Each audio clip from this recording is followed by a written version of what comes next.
విరుద్ధంగా నిందితులను నడి రోడ్డుపై కొట్టిన పోలీసులపై చట్టపరంగా చర్యలు తీసుకోవాలని రిపబ్లికన్ పార్టీ ఆఫ్ ఇండియా రాష్ట్ర అధ్యక్షులు రిటైర్డ్ ఐఆర్ఎస్ ఉప్పలేటి దేవిప్రసాద్ డిమాండ్ చేశారు. ఆదివారం తెనాలి విచ్చేసిన ఆయనకు బీఎస్సీ యూత్ సభ్యులు ఘన స్వాగతం పలికారు. తొలుత ఐతానగర్లోని అంబేద్కర్ విగ్రహానికి పూలమాలలు వేసి నివాళులు అర్పించారు.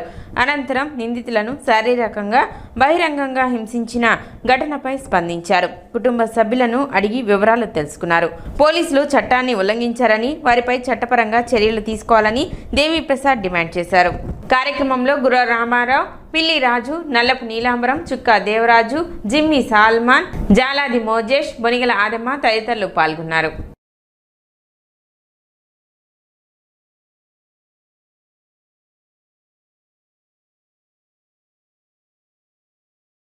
తెనాలిలో ఐతానగర్లో ఉన్నటువంటి మరి దోమ రాకేష్ ఎవరైతే యువకుడు దళిత యువకుడు ఉన్నాడో అతని మీద పాశవికంగా పోలీసులు దాడి చేసి హింసించి బాధించి అక్రమంగా అరెస్ట్ చేసి అక్రమంగా జైలుకు పంపించి ఏ రకమైనటువంటి ఆధారాలు లేకుండా ఆరోపణలు అనేటువంటి చేసి నిర్బంధించి చిత్రహింసలకు గురి చేసినటువంటి దోమ రాకేష్ గారి గృహంలో పలకరించడానికి వాళ్ళ యొక్క తల్లిదండ్రుల్ని మరి పలకరించడానికి ఇక్కడికి రావడం జరిగింది. వాళ్ళు చెప్పినటువంటి వివరాల ప్రకారంగా ఈ దోమ రాకేష్ అనేటువంటి యువకుడిని ఎక్కడ హైదరాబాద్లో ప్రైవేట్ ఉద్యోగం చేసుకున్నటువంటి కుర్రాడు ఇక్కడికి ఏదో పని మీద వస్తే అతన్ని అక్రమంగా మరి అక్రమ కేసుల్లో ఇరికించి అతన్ని అరెస్ట్ చేసి మరి 3 రోజులు పోలీస్ స్టేషన్లో చిత్రహింసలు పెట్టి అది కాకుండా మళ్ళీ పబ్లిక్ ప్లేస్లో తీసుకొచ్చి ఇక్కడ ఐతానగరంలో మరి సెంటర్లో వాళ్ళని 3 యువకుల్ని కూడా దారుణంగా హింసించడం జరిగింది. ఇతనితో పాటుగా మరి జాన్ విక్టర్ అనే కుర్రవాడు, అలాగే బాబులాల్ అనేటువంటి కుర్రవాడు, అందరూ కూడా 21 నుంచి 20 సంవత్సరాల మధ్యలో ఉన్నటువంటి వాళ్ళు.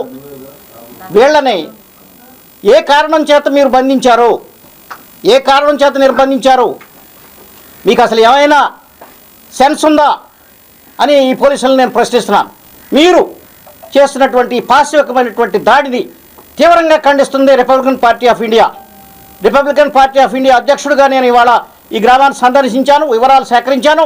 ఈ యొక్క వివరాల ప్రకారంగా మాకు తెలిసింది ఏంటంటే అక్కడ ఏ రకమైనటువంటి కేసు లేదు. వీళ్ళని ఎందుకు అరెస్ట్ చేశారనేది ముందు చెప్పాలి. మీరు వీళ్ళ మీద ఎవరో చిరంజీవి అనేటువంటి కానిస్టేబుల్ ఇతన్ని డబ్బులు అడిగి వీళ్ళని వాళ్ళు డబ్బులు ఇవ్వలేదంటే వాళ్ళ కాలర్ పట్టుకుని కొట్టబోతే వాళ్ళు పారిపోవడానికి ప్రయత్నం చేస్తే వాళ్ళు నన్ను చంపడానికి ప్రయత్నం చేశారని చెప్పి ఒక అబద్ధాన్ని సృష్టించి అబద్ధపు సాక్ష్యం ద్వారా ఒక కంప్లైంట్ ఇచ్చి మా పోలీసుల మీదే తిరగబడతారని చెప్పి మరి వీళ్ళందరినీ కూడా అక్రమంగా నిర్బంధించి తీవ్రమైనటువంటి హింసలకు గురి చేసినటువంటి ఆ యొక్క కన్నా చిరంజీవి అనేటువంటి కానిస్టేబుల్ను ఫస్ట్ సస్పెండ్ చేయాలి. మీరు ఏ విధంగా అయితే ఈ బాధిత కుర్రవాళ్ళని బాధించారో మిమ్మల్ని కూడా అదే విధంగా బాధించే రోజు దగ్గరలోనే ఉంది. మిమ్మల్ని అరెస్ట్ చేయటం ఖాయం. మీ మీద కేసు వేస్తున్నాం.